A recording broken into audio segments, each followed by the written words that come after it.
کہ چشمے فلک نے اس سے زیادہ بہادر، اس سے زیادہ دلیر، اس سے زیادہ شجاع، اس سے زیادہ جانباز، اس سے زیادہ موت سے ٹکرا جانے والا اور کائنات کی طاقتوں کو اپنی نگاہوں میں نہ لانے والا، چشمے فلک نے ایسا انسان کبھی نہیں دیکھا۔ تقریر کے لیے دعوت دوں گا محمد عمر بن محمد قاسم کو، آئیں آپ کے سامنے آ کر تقریر پیش کریں۔ السلام علیکم ورحمۃ اللہ وبرکاتہ۔ الحمدللہ رب العالمین والعاقبۃ للمتقین والصلاة والسلام علی سید الانبیاء والمرسلین، اما بعد، اعوذ باللہ السمیع العلیم من الشیطان الرجیم، بسم اللہ الرحمن الرحیم۔ تمام قسم کی تعریفات وحدہ لا شریک خالق کائنات کے لیے ہیں، اور لاکھوں کروڑوں درود و سلام ہوں اس ہستی پر جن کا نام نامی، اسم گرامی محمد اکرم صلی اللہ علیہ وآلہ واصحابہ وبارک وسلم ہے۔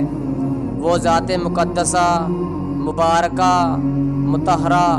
کہ جنہیں رب العزت نے ہمارے لیے، اہل کائنات کے لیے رہنمائی بنا کر بھیجا، اور جن کے ذریعے ہم تمام انسانیت کی رہنمائی کا بندوبست فرمایا۔ اس بات کے باوجود کہ جب آپ کی دعوت کا آغاز ہوا، اسلام انتہائی ناتواں اور کمزور تھا، چند ہی لوگ تھے جنہوں نے رحمت کائنات علیہ الصلوۃ والسلام کی دعوت کو قبول کیا۔ ایک ایسے ماحول میں حضرت محمد صلی اللہ علیہ وآلہ وسلم نے اللہ کے آواز حق کو بلند کیا اور لوگوں کو اس بات کا درس دیا کہ اے کائنات کے لوگوں، اگر تم اللہ کی آواز پر لبیک کہو گے، خدا کی بات کو اپنا لو گے، اللہ کے بتلائے ہوئے راستے پہ چل نکلو گے، اور محمد رسول اللہ صلی اللہ علیہ وآلہ وسلم نے جو دین تمہیں عطا کیا ہے اس دین کو مضبوطی کے ساتھ تھام لو گے اور اس کے مطابق اپنی زندگیوں کو ڈھال لو گے، تو یاد رکھو ساری دنیا کی مخالفتیں مل کر بھی تمہارا کچھ نہیں بگاڑ سکتی۔ اصل عقیدہ جو لوگوں کے ذہنوں میں آپ نے راسخ کیا ہے وہ یہی عقیدہ ہے کہ اگر آدمی حق کو اختیار کرے اور حق کو اختیار کرنے کے بعد استقامت کے ساتھ اس پر ڈٹ جائے، تو یاد رکھیے ساری دنیا کی مخالفتیں مل کر بھی ایسے حق کا عقیدہ اپنانے والے کا کچھ نہیں بگاڑ سکتی۔ لیکن شرط یہ ہے کہ حق اختیار کرتے ہوئے دل میں کوئی تذبذب اور ذہن میں کوئی تزلزل نہ ہو، اور پھر حق اختیار کرنے کے بعد آدمی بامروی جرت، ہمت، بہادری اور استقامت کا مظاہرہ کرتے ہوئے اپنی بات پہ ڈٹ جائے۔ قرآن کریم میں اللہ رب العزت نے ایسے ہی لوگوں کا تذکرہ فرمایا ہے، ان الذین قالوا ربنا اللہ ثم استقاموا۔ مومن وہ ہے جو اللہ کو ایک مان کر، اللہ کو ایک جان کر پھر استقامت پر ڈٹ جاتا ہے۔ یاد رکھیے کسی چیز کو مان لینا یہ اور بات ہے، اور پھر اس بات کا اظہار کرنا یہ اس سے بھی مختلف بات ہے، اور پھر اس بات پہ ڈٹ جانا یہ اس سے بھی آگے کی بات ہے۔ بہت سے لوگ ایسے ہوتے ہیں جو حق بات کو اختیار کر لیتے ہیں، اپنا لیتے ہیں، لیکن ان کے اندر اس بات کو ظاہر کرنے کی ہمت اور جرت نہیں ہوتی، اور بہت سے ایسے لوگ ہوتے ہیں جو حق بات کو اختیار کر لیتے ہیں، اپنا لیتے ہیں، پھر اس بات کو ظاہر کرنے کی ہمت اور جرت بھی اپنے اندر پا لیتے ہیں، لیکن انہیں اس بات پر ڈٹنے کی توفیق حاصل نہیں ہوتی۔ ایمان اس کا نام نہیں، ایمان اس کا نام ہے کہ اگر آدمی حق کو اختیار کرے اور حق کو اختیار کرنے کے بعد ڈنکے کی چوٹ اس کا اعلان کرے، اور اعلان کرنے کے بعد استقامت اور بہادری کا مظاہرہ کرتے ہوئے اپنی بات پہ ڈٹ جائے، ایسے آدمی کو مومن کہا جاتا ہے۔ اور اگر آدمی سوچے کہ استقامت کی راہ میں کون سی چیز ہے جو اس کے لیے رکاوٹ بنتی ہے، تو اسے معلوم ہوگا جو چیز رکاوٹ بنتی ہے وہ یا تو کسی مفاد کا حصول ہوتا ہے، یا پھر آدمی ڈر جاتا ہے، یا پھر آدمی خوف محسوس کرتا ہے، یا پھر آدمی لالچ محسوس کرتا ہے۔ یہ دو ہی چیزیں ہوتی ہیں جو انسان کو استقامت کی راہ سے روکتی ہیں۔ یا پھر استقامت کی راہ سے انسان اس لیے ہٹ جاتا ہے کہ وہ ڈر محسوس کرتا ہے، خوف محسوس کرتا ہے، لالچ میں آ جاتا ہے، یاد رکھیے اللہ کے پاک باز اور نیکوکار بندے وہ ہوتے ہیں جو ایمان کی راہ میں نہ خوف کو رکاوٹ بننے دیتے ہیں نہ لالچ کو رکاوٹ بننے دیتے ہیں۔ ان کے نزدیک اللہ کے ماں سوا لالچ رکھنا بھی شرک ہے اور اللہ کے سوا ڈرنا بھی شرک ہے۔ ان کا عقیدہ یہ ہوتا ہے لا یذل من والیت ولا یعز من عادیت، اور اللہ جس کا دوست ہو جائے دنیا کی کوئی طاقت مل کر بھی اسے نقصان نہیں پہنچا سکتی، اور اللہ جس کا دشمن ہو جائے دنیا کی ساری طاقت مل کر اسے فائدہ نہیں پہنچا سکتی۔ ایمان کی استقامت کی راہ کو اختیار کریں، استقامت کے ساتھ ساتھ نبی صلی اللہ علیہ وسلم کی زندگی کو بھی اپنے لیے آئیڈیل بنائیں، نمونہ بنائیں اپنے لیے۔ لَقَدْ كَانَ لَكُمْ فِي رَسُولِ اللَّهِ أُسْوَةٌ حَسَنَةٌ، تحقیق تمہارے لیے بہترین نمونہ اللہ کے رسول کی ذات میں ہے، اللہ کے رسول کی سیرت میں ہے۔ اگر تم زندگی کے کسی بھی شعبے سے وابستہ ہو، تمہارا کسی سے کوئی بھی تعلق ہے، کوئی بھی رشتہ ہے، تمہارے لیے بہترین نمونہ اللہ کے رسول کی ذات میں ہے، اللہ کے رسول کی سیرت میں ہے۔ وہ سیرت کہ جس سیرت کے بارے میں شاعر نے کہا تھا سرمایہ حیات ہے سیرت رسول کی، فلاح کائنات سیرت رسول کی، بنجر دلوں کو آپ نے سیراب کر دیا کہ چشمہ صفات ہے سیرت رسول کی۔ وہ سیرت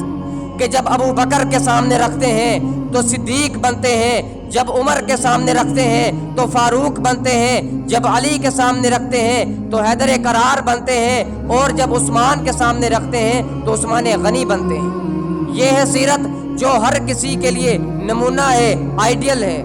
تم زندگی کے کسی بھی شعبے سے وابستہ ہو، اگر تم استاد ہو تو اصحاب صفا کے بہترین استاد کی زندگی کو پڑھ لو، اگر تم مہمان ہو تو مہمان مدینہ کی کیفیت کو پڑھ لو، اگر تم غریب ہو تو شعب ابی طالب محصور کی کیفیت کو پڑھ لو، اگر تم خطیب ہو تو مسجد نبی کے بہترین خطیب کی زندگی کو پڑھ لو، اگر تم والد ہو تو سیدہ دائی حلیمہ کے لیے اپنی جان بچھاور کرنے والے عبداللہ کے لخت جگر کی زندگی کو پڑھ لو،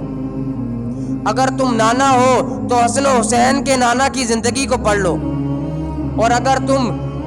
تم والد ہو تو سیدہ فاطمہ کے والد کی زندگی کو پڑھ لو، اگر تم یتیم ہو تو اس مکہ مدینے کے در یتیم کی زندگی کو پڑھ لو۔ غرض زندگی کے کسی بھی شعبے سے تم وابستہ ہو، تمہارے لیے نمونہ اللہ کے رسول کی ذات میں ہے، اللہ کے رسول کی سیرت میں ہے۔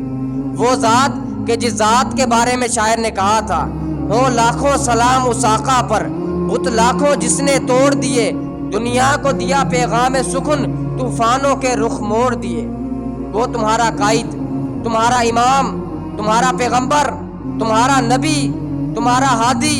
تمہارا مرشد وہ آدمی ہے کہ جس کے بارے میں شاعر نے کہا تھا مائیں بچے جنتی ہیں ایسے بہادر خال خال، کہ چشم فلک نے اس سے زیادہ بہادر، اس سے زیادہ دلیر، اس سے زیادہ شجاع، اس سے زیادہ جانباز، اس سے زیادہ موت سے ٹکرا جانے والا اور کائنات کی طاقتوں کو اپنی نگاہوں میں نہ لانے والا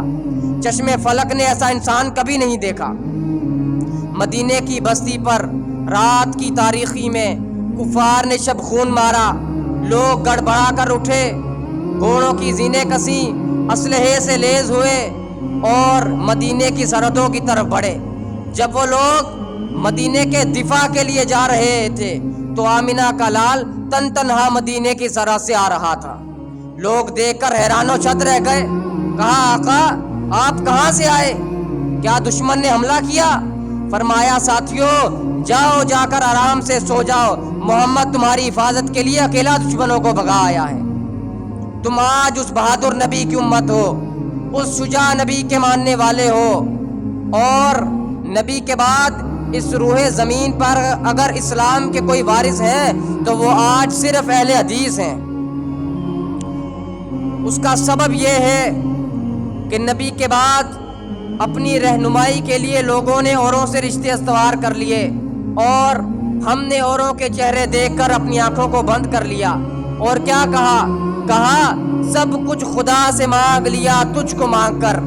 سب کچھ خدا سے مانگ لیا تجھ کو مانگ کر، اب اٹھتے نہیں ہیں ہاتھ میرے اس دعا کے بعد، اللہ ہم کو اس نگاہ کی ضرورت ہی نہیں، جو مصطفیٰ کے چہرے کو دیکھ کر کسی اور چہرے کی تلاش میں نکلے۔ ہم اس نگاہ کو چاہتے ہی نہیں ہیں، ہمارے لیے تو بس اس کا رخ زیبا ہی کافی ہے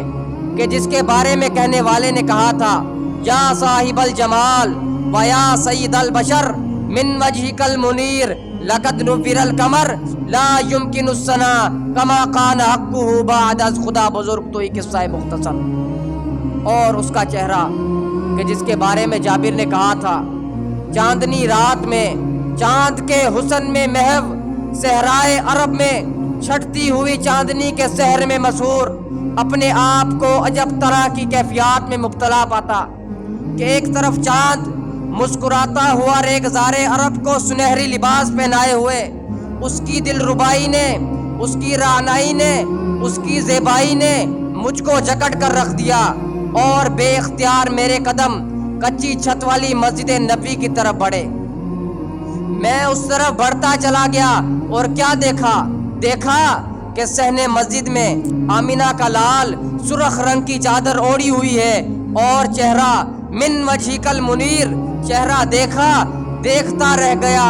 ایک دفعہ آسمان کے چاند کی طرف نگاہ اٹھی، پھر پلٹی تو مدینے کے ماہ تمام پر پڑی اور بے اختیار ہو کر میں نے کہا آقا چاند کو بھی اگر حسن ملا ہے تو تیرے چہرہ پر انوار سے ملا ہے۔ ہم نے اس کا چہرہ دیکھا ہے، ہم نے کہا اللہ سر کا مالک تو ہے، دل کا مالک مصطفیٰ ہے۔ ہم نے اس کا چہرہ دیکھا، ہم نے اپنے جی میں اس کو سمویا ہے۔ اس کا چہرہ کہ جس کے بارے میں حسان نے کہا تھا وَأَحْسَنُ مِنْكَ لَمْ تَرَ قَطُّ عَيْنِي وَأَجْمَلَ مِنْكَ لَمْ تَلِدِ النِّسَاءُ خُلِقْتَ مُبَرَّئًا مِنْ كُلِّ عَيْبٍ كَأَنَّكَ قَدْ خُلِقْتَ كَمَا تَشَاءُ۔ آقا میں تیرے چہرے کے بارے میں کیا کہوں، ایسا معلوم ہوتا ہے کہ تو رب کے سامنے کھڑا تھا اور کہہ رہا تھا اللہ مجھ کو ایسا بناتا چلا جا، تو کہتا چلا گیا، رب بناتا چلا گیا۔ اسی لیے اقبال نے کہا تھا اس قوم کو شمشیر کی حاجت نہیں رہتی، اس قوم کو شمشیر کی حاجت نہیں رہتی، ہو جس کے جوانوں کی خودی صورت فولاد۔